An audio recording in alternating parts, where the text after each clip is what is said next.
Indonesia kini menempati urutan 21 top global untuk jumlah kasus positif COVID-19 ketika video ini dibuat. Di atas Turki, Saudi Arabia, Kanada, Cina, dan banyak negara lainnya. Tentu saja itu dipengaruhi banyak hal yang gak akan gue sebutkan di video ini. Kasus COVID-19 meningkat semenjak bulan Maret 2020 sampai hari ini. Tapi, gue bersyukur karena tren dari kurva kasus positif COVID-19 menurun ketika video ini dibuat. Menurut media asing, bangsa kita gagal dalam menghadapi virus corona. Ada beberapa faktor yang mereka sorot. Mulai dari pemerintah kita yang lambat dalam merespon fenomena ini, dan minimnya edukasi terkait virus ini terhadap publik. Minimnya kontak tracing juga membuat penanggulangan bencana ini menjadi lambat. Demi kepentingan ekonomi, lockdown pun tidak dilakukan. Ya, menurut gue, itu adalah keputusan yang bijak untuk tidak melakukan lockdown dan membiarkan ekonomi berjalan sebagaimana mestinya. Tetapi, tanpa tahu di mana musuh kita, menuju ke medan perang demi ekonomi sama saja dengan bunuh diri. Atas dasar itu, gue mulai melakukan research tentang bagaimana negara lain sukses menghadapi virus ini. Satu yang gue ambil sampel adalah Singapura. Testing yang masif, persiapan yang dini, dan national lockdown menjadi strategi perang mereka. Ada satu hal yang menarik yang mungkin bisa kita terapkan, yaitu kontak tracing. Dengan surveillance system yang bagus, kita bisa menghadapi pandemi ini. Kita bisa tahu di mana musuh kita dan siapa yang tidak layak untuk berperang sehingga mereka bisa beristirahat 1 atau 2 minggu ke depan lalu melanjutkan lagi perangnya. Percaya atau enggak, kita mempunyai banyak software engineer yang hebat di Indonesia. Jika kita bisa bekerja sama untuk membuat surveillance system yang baik dengan kontribusi seluruh masyarakat Indonesia, maka kita sudah bisa pastikan pemenang dari perang ini. Di seri video ini, gue akan mendokumentasikan tentang Coronator, sebuah aplikasi yang dibuat sebagai senjata kita menghadapi pandemi, di mana aplikasi ini akan dibagikan secara gratis dan semua orang bisa berkontribusi untuk mengembangkan aplikasi ini. Semuanya bisa berkontribusi untuk membuat senjata perang ini. Konsepnya adalah perfect contact tracing, di mana setiap pemegang aplikasi akan mengirimkan lokasi mereka ke dalam database yang aman dan terenkripsi. Ketika satu pengguna dinyatakan positif corona, maka akan ditrace selama 7 hari terakhir siapa saja yang ia temui dan secara anonim kita mengirimkan informasi tersebut ke pengguna lain yang kemungkinan terekspos oleh virus corona. Dengan begitu, kita bisa tahu apakah kita layak berperang atau harus rehat sejenak demi kepentingan bersama. Tidak menunggu lama lagi, dengan dimulainya video ini, maka kita akan pastikan kemenangan untuk umat manusia. So, let's get it started.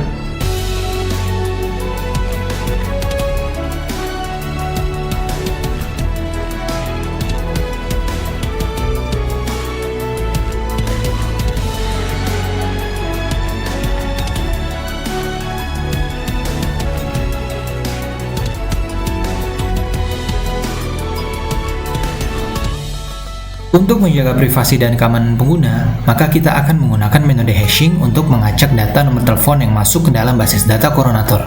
Hashing digunakan dengan metode RSA256 dengan menggabungkan nomor telepon dan application encryption key yang hanya ada pada server, sehingga data nomor telepon yang disimpan pada basis data Coronator akan terjamin keamanannya.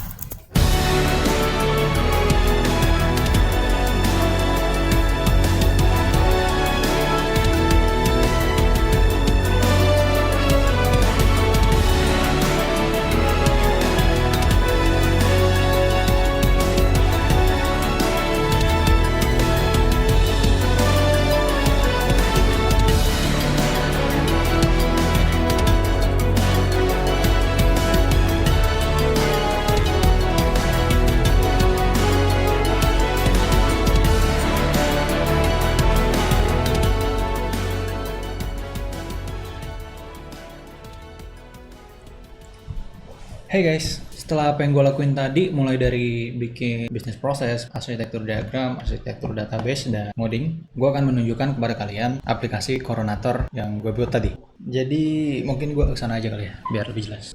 Ini masih prototype, jadi masih banyak fitur yang masih belum gue kembangkan. Di sini kalau kalian lihat ada halaman login, halaman initial screen. Ketika kita klik login, maka kita akan diarahkan ke halaman login untuk memasukkan nomor telepon.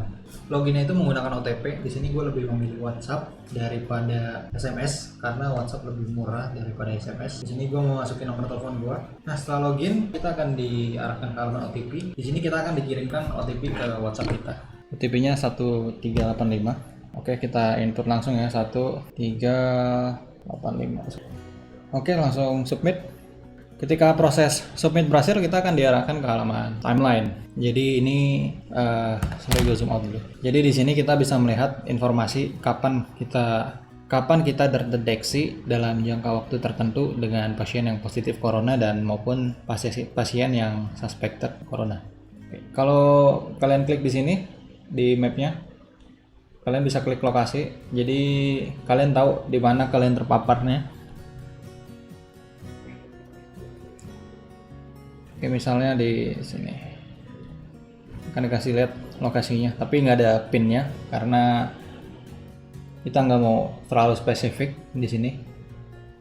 Dan back, dan fitur yang terakhir mungkin logout dari aplikasi. Kalau kalian udah nggak mau di track lagi ataupun kalian nggak mau ngirim data lagi ke server, kalian bisa logout. Pada proses ini, proses pengiriman data ke server akan dihentikan.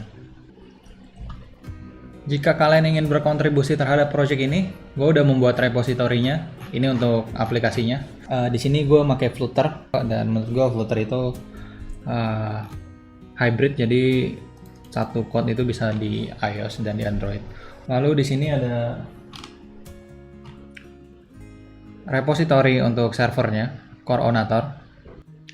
Sini gue juga tulis, di sini gue naruh presentasi Coronator, backgroundnya, problemnya apa, solusinya apa. Terus gue ngasih tahu cara kontribusi ke dalam repository ini apa. Terus di sini juga ada diagram yang kita bikin tadi, business flow diagram, ada arsitektur diagram, ada database diagram. Ya, kurang lebih seperti itu. Oke, mungkin sampai di sini dulu episode kali ini. Semoga video ini bisa menjadi pembuka yang baik untuk seri-seri video selanjutnya, di mana mungkin gue akan mengupload ya sama persis kayak gini, atau mungkin ya devlog yang lain, membuat sesuatu yang menarik tapi juga mungkin edukatif dan membantu untuk orang banyak. Akhir kata, see you in the next episode.